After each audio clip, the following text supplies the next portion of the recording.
Hey guys, this is part 2 of my recent read, and this is the rest of the books that I've read up until May. So let's just jump right in and I will share with you the books that I read. All the Dangerous Things. It says I gave it 3 stars, but now that I'm thinking about it, I might give this like 3.5, 4 stars because it definitely kept me on my toes. Oh, you know what? I think I gave it 3 stars because there are a lot of trigger warnings in this book, so I would go look them up. I don't really want to say them because it might spoil the book if you like it, if you want to read this. But this is very suspenseful, and I did not like the ending at all. Like, I completely hated the ending. So this is pretty much about a girl. Her name is Isabel, and you're following her. It was 1 year after her son disappeared. So he was a baby, and he disappears and she has no idea what happened to him. Now, there was stuff that it does go back to things in the past from her childhood, so she is also wondering if maybe she did something to him but then can't remember because of things that happened in her past. So her son was taken out of his crib in the middle of the night and she's been obsessing over it. She's just trying to figure out what happened to her son, and she ends up getting interviewed by a true crime podcaster, and then the whole story unfolds. It's a mystery thriller. It was good. I don't know, I really did not like the ending, and that might have been why I put 3 stars, but still, like, the whole time in between it, I really liked it. So I don't know, 3.5 stars for me. The next one I listened to was Before I Let You Go, and this one I gave 4.5 stars. This was so good, you guys. So trigger warnings is pregnant, drug abuse, child abuse, cult life, and it uses the Lord's name in vain a few times, and then it does say the F-bomb sometimes. So, but this story was so captivated that I could like overlook some of the things. This is about 2 sisters. You have Annie is a drug addict and Lexi is a doctor. So they're sisters. It is told in both their point of views, which I absolutely love. So Annie becomes pregnant and she ends up calling Lexi and to get her help because here she is, she's pregnant and she's addicted to drugs and she needs her sister's help. And then it tells you stuff from like their past. It goes back from the past. I don't know if it was this book or another book that I read that was kind of similar to this. I can't remember if you get to read Annie's diary. That might be another book that I listened to because I did listen to another book that was kind of sort of the same as this. But this one was so good, you guys. I like anything like most of the time cult related because I'm very like intrigued about that kind of stuff. It's very sad and traumatic, the things that Annie went through and then why she is like the way she is. Anyway, it's about their relationship as sisters and then like traumatic things that happened to Annie in her past of why she's like the way she is, and it's really good. It's really, really good. So then the next book I listened to was The Way I Used to Be by Amber Smith, and this is a heartbreaking story, you guys. Look up the trigger warnings. Pretty much you have the main character, I can't even remember her name. Oh, Eden. So Eden ends up getting abused by her brother's best friend, and then her whole life just gets really toxic after that, and she really goes into like this deep depression and just snowball effect of like horrible things and toxic things that she ends up doing because of what happened to her.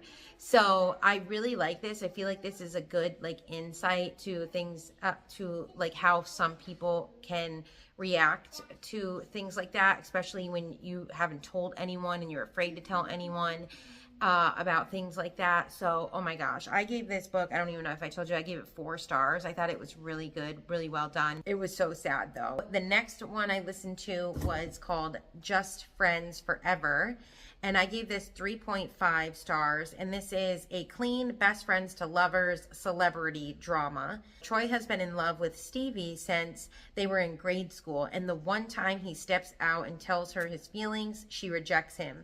Years later, Stevie is about to be divorced to a big-time actor. Troy comes to rescue her by letting her stay in her brother's side of his house because he has a house, and his brother's like I think a rock star or something, and he comes and goes. Like when he comes into town, he stays in the house. He stays on the bottom floor, and then Troy lives on the top floor. So he lets Stevie come in and be in the bottom floor, and it's their love story, like friends to lovers. So it's cute, best friends to lovers. Then I listened to What Happens Next by Christina Susan Nelson. You guys, this one came up as a recommended read through Scribd, or also known as Everand now. That's what it's called now, I guess. This was so good. Okay, this is a Christian suspense. There is grief and a missing child. Faith is newly divorced and ends up spending summer trying to find out what happens to her best friend Heather, which is a cold case. She ends up coming back to the town that she met her best friend Heather in, who had went missing after she leaves one summer, and she never even knew about it. I don't even remember how long she didn't know about it for, but because she used to like write Heather and she never wrote her back. Pretty much her and Heather's mom trying to figure out what happened to her, and I think she might have like a true crime podcast or something like that. I can't remember. It was really good. It was really, really good. The next thing I listened to is this one. I actually listened to with my kids, and it's called Half Magic, and I gave it 3.5 stars. My children really love this. It was like about this magic coin they found, but it only, like whatever you wished, it only did half of what you wished for. So the kids, once they figured it out, they have to figure out how to make a wish that would make it like the full wish that they wanted.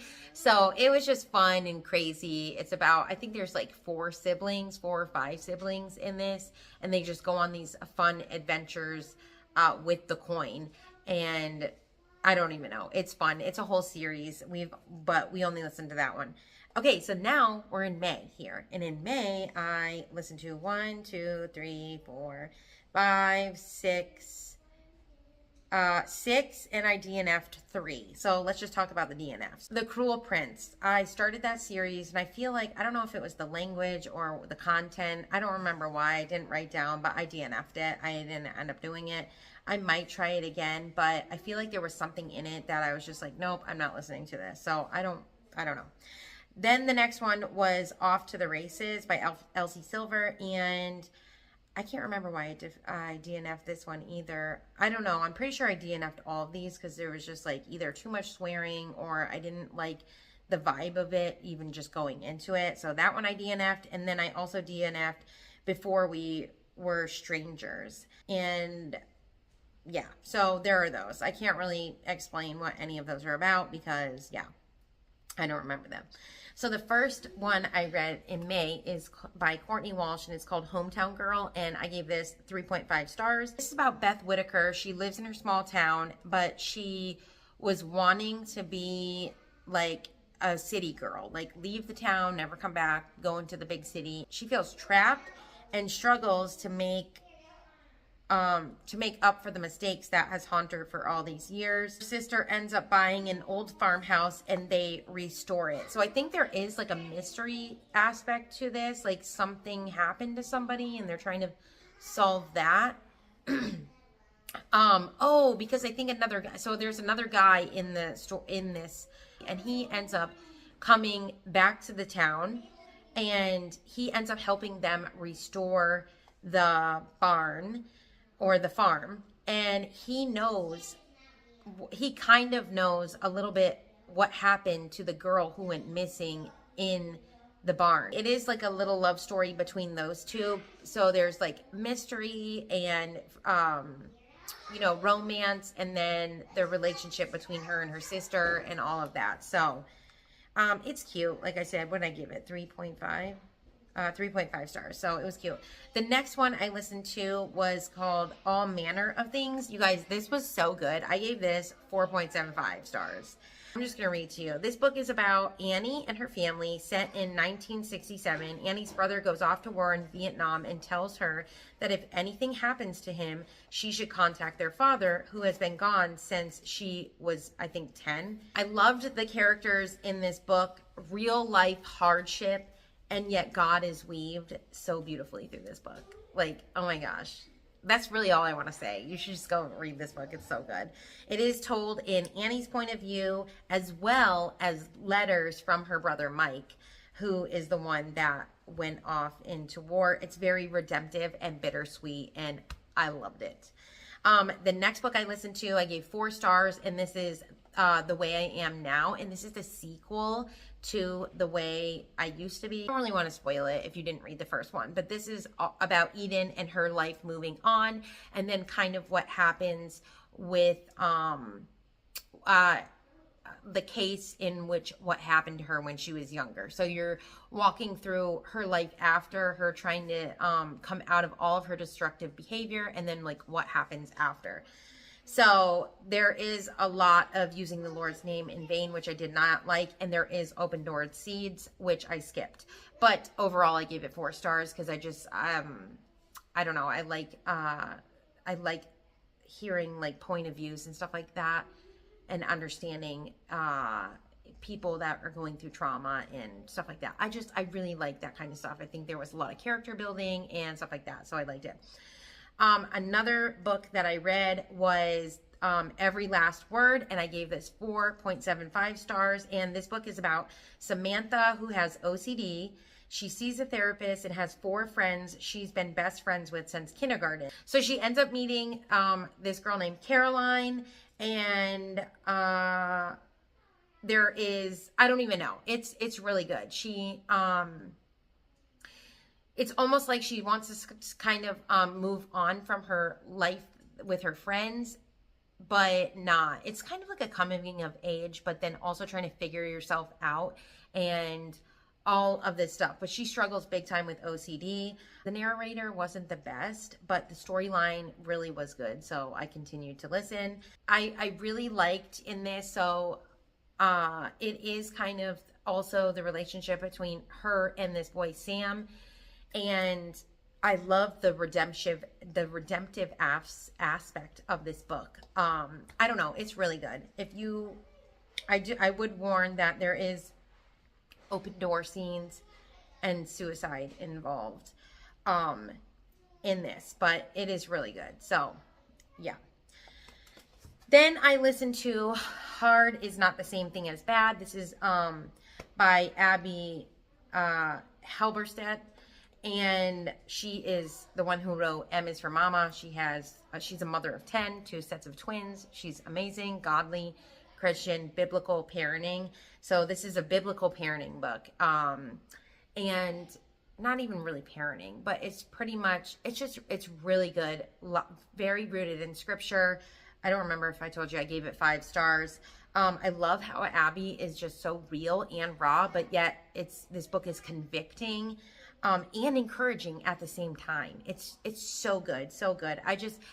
Like the title said, hard is not the same thing as bad. So she talks about like going through hard times, but still how God can redeem all that and turn it to good, and how even through motherhood, through our hard times as motherhood, God uses all of those hard situations to produce fruit in us. So I love stuff like this, and I really loved this book. I ended up buying it in a hard copy because she has like questions at the end, and I don't even know. It's beautiful and I love it. The next book I listened to was The Way It Should Be, and this one is kind of like the other one that I said was with the 2 sisters that I couldn't remember if that one was told in diary form or it might have been this one. But this I gave 4.75 stars. You follow like 3 different characters here. You're following Eve, Zara, and then what is the other lady's name? What is her name? And then Tiff. So Eve and Zara are twins. Eve is the heroin addict. Zara is, she just got married, and her husband are restoring an old house. And Tiff is a woman who lost her daughter to drugs. She ends up going out and feeling like it's her ministry to go out and minister to women on the streets who are heroin addicts or drug addicts, and just go and try and help them and help pull them out of drug addicted life. She ends up running into Eve, and Eve has 2 kids, and then Eve leaves her kids with like the neighbor, and then she goes out into the streets, and then where she meets Tiff, and Tiff takes her out for coffee and tries to talk to her, and when she comes back, her boyfriend like beats her up, and Tiff goes there the next day and then has to call the cops because Eve is almost left for dead. And this all happens like really right in the beginning. Then her kids get taken away, and the state calls her sister Zara to see if she could take them. So Zara takes them in and starts, like, she doesn't know what she's doing because she's never had kids. She's not a mom yet and all this stuff. So anyway, all this stuff happens, and you're just watching this whole story unfold, and it is really good. There's a lot of hard topics. It is a Christian fiction. I love how God is weaved throughout this, and there's redemption and all of this. It's just so beautiful. I loved it so much. So those are all the books that I've read so far. If you liked it, please be sure to give it a thumbs up. Let me know if you guys read any of these books, and if you like them, what you've thought about them. And I will see you guys in my next video. All right, guys, have a blessed day.